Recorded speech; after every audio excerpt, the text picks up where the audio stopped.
Hi, Gunners all around the world. Hi to all football enthusiasts all around the world. You're welcome to another edition of the Arsenal Alchemy.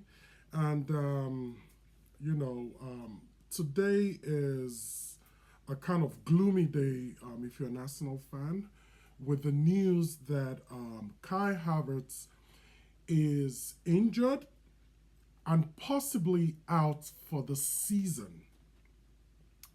Yes, you heard it right.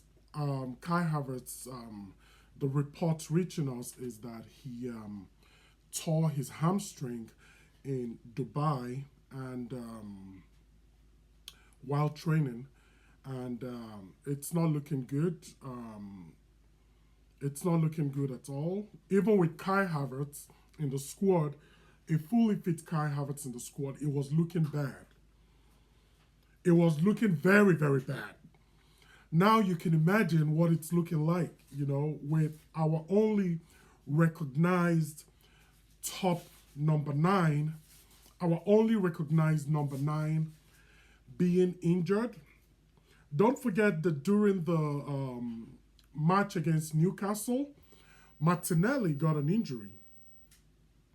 Martinelli picked up an injury in that match, and so that is two hamstring injuries in the space of 1 week. It's not looking good at all.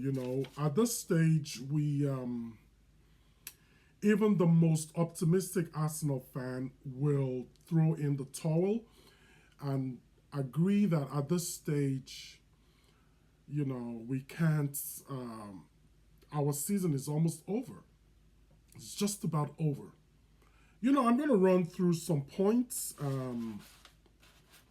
about this latest development. And the first thing is in January, during the transfer window, we we we we weren't able to purchase any striker. We weren't able to complete any deal for a striker. You know, in fact, we needed about two players, a wide man and a natural nine.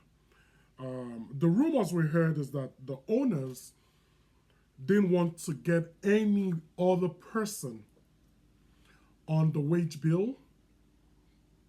On the wage bill, even if we had gotten someone on loan, the owners didn't want to get anybody on the wage bill because they feel that the players that have been on very high wages have not been performing. Notably, they're going to talk about Gabriel Jesus, who is on about £280,000 a week.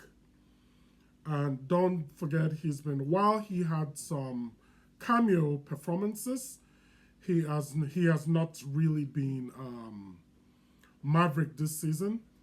So Thomas Partey he's been on on a high wage. He's on about 250, I think, a week. Kai Havertz has been on about the same. So don't forget Raheem Sterling, who is on loan. We pay £100,000 for him as part of his salary. I think Chelsea actually pays the rest.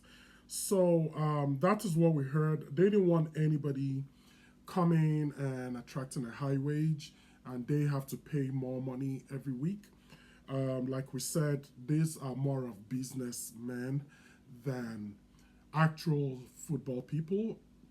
So yeah, it doesn't help that the owners are Americans. So they look at this as from a business, from a business angle rather than from a sporting angle. Now, another question is, what type of training regiment do the players partake in during training? Because if you look at the injury, there's a pattern. The pattern is hamstring. The pattern is hamstring. Don't forget, Bukayo Saka is out with a hamstring injury. Gabriel Martinelli is out with a hamstring injury. Now Kai Havertz is out with a hamstring injury. This season, this season, Gabriel Magalhaes, our defender, had stint out with a hamstring injury at some point. So what is the problem? What is it with the hamstring thing? Is it because of the training? Is it the way they train?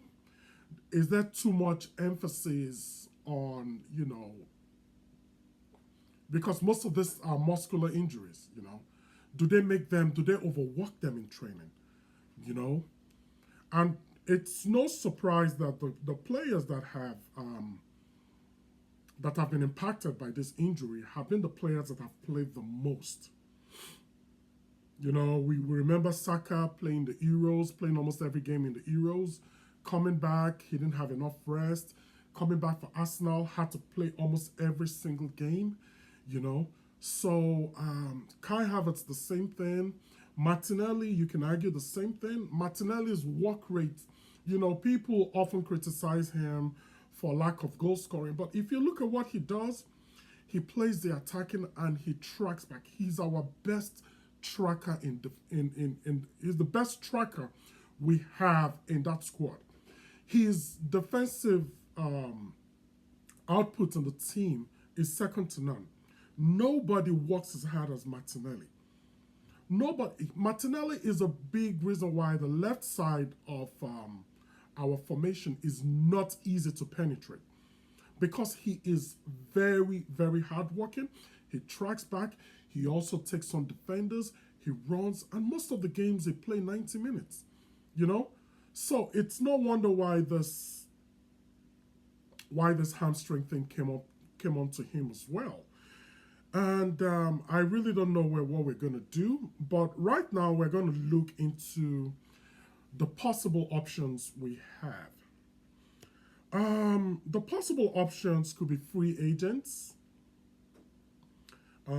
Yes, the window is closed, but we can actually go for free agents if there's any quality free agent out there. I don't know of any quality free agent out there at this moment.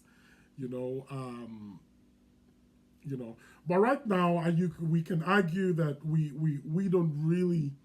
we are not going for premium quality. We are not going for the best of quality. We just want a presence in our number 9. I don't know who is out there that can improve the squad or that can even fit in as a squad member, to be factual. So I don't know. The other option is play Trossard as a false 9. Play Mikel Merino as a false 9. I heard Mikel Merino has played there before. In fact, I heard he started his career as an attacking midfielder before, and he has played 9 a couple of times in his career, and he definitely has a presence. That will be what I would choose if I was the coach, if every other possibility is out of the cards. I would take Mikel Merino as a false 9, but that remains to be seen. We could also put in Raheem Sterling. Did I hear you guys giggle or chuckle or something? Raheem Sterling is, like I said in my past posts, Raheem Sterling, we got him 2 seasons too late. He doesn't have the legs. He can't even play the number 9. He can't play the wing. The wing, all he had to do was get the ball and cross. He can't even do that. So Raheem Sterling, I think that option is out of the cards. If anything, we should have just cashed in. We should have just returned his loan to Chelsea in January and probably get someone else on the wages. Another option is recalling some of the youngsters on loan. There are 2 youngsters on loan that are forwards. The first one is Nathan Butler. Nathan Butler Oyedeji. He's 22 and he plays in Accrington Stanley. But even that, he's not exactly, he's not exactly in form. He's not scoring goals after goals. In fact, he has just one goal this season for Accrington Stanley. But he's a big guy. He has a physique. He's someone that maybe we could call. All we need is some, further coaching, some further training, and maybe you never know, he could turn out good. The other person we have is Keon Edwards. He's in Leighton Orient. He's 21. He's the same with Nathan Butler Oyedeji. He is he's not in form as well. I think he has 2 goals this season, and he is a bench warmer for Leighton Orient. So maybe we don't take that. Maybe the Nathan Butler Oyedeji is, in terms of this category, I think he is the better option at this point. You know, and also we made a mistake by. It's not looking like we made a mistake by selling Chido Obi to Manchester United. He's a striker. He would have been an excellent addition to this squad. He would have just been promoted because he's a brilliant player, and Manchester United will definitely enjoy his services in time. So that is it. What do you guys think? You think any of these options will improve us? You think Trossard false nine, Merino false nine, calling back the youngsters, looking for a free agent out there? What do you guys think? Another thing is, my opinion, and I wish to be proven wrong, is that the season is effectively over. We might, whether Liverpool wins today or not, even a 6 point lead looks very insurmountable at this point now. I think they will win Everton. I think it will be. I think they will win Everton today, and it will potentially be a 9 points lead. Even at 6 points, I don't think we're going to overturn that. I don't think we're going to catch them. I don't think we have the squad to compete in the Champions League and the Premier League. So I think our season is effectively over because of lack of squad, which is very, very disappointing. It breaks my heart to say this, but I have to be realistic. I have to be factual. Nobody wins any of those competitions with a very thin squad like we have at the moment. I don't think even the most optimistic, the most diehard Arsenal fan will still say, oh, there is hope. The best we can do at this moment is strengthen our position in the Champions League spot. I don't see any other way. I don't see any kind of miracle that can happen. Like I said, I hope I could be proven wrong. Once again, the owners have, the owners have let us down so badly by not getting at least 2 people. We're not talking about the most potent strikers. Just bring somebody. We were saying it's Kai Havertz need help. Bring somebody to help this guy. Now look at where we find ourselves, and it was very predictable. As soon as Martinelli picked that injury in the Newcastle game, we were like, what if Havertz picks it? And the worst just happened. It's not even just a hamstring tweak. It's a torn hamstring. He probably needs a surgery, and he probably will be out for the season. So it's not even a short-term fix. It's looking like a long-term damage. So tell me what you think about all this in the comment section, and remember to subscribe, to view, and to like the video. I'll be your host. I'm still your host, sorry, Simply Ike, and the next time we meet, we'll talk about something else. For now, it's goodbye.